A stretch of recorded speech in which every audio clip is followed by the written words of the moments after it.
In Arabic, harakat means motion or movement.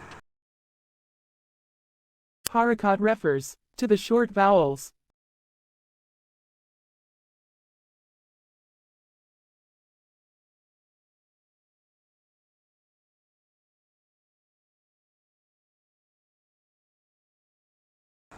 Fatha or zabar, kasra or zir, dhamma or pesh.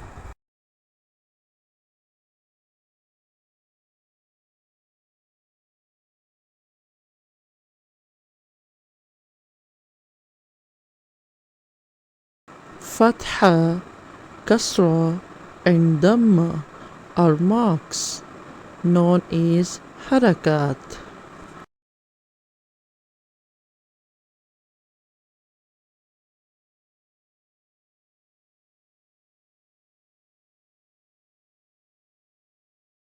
A letter with harkat is called mutaharrik.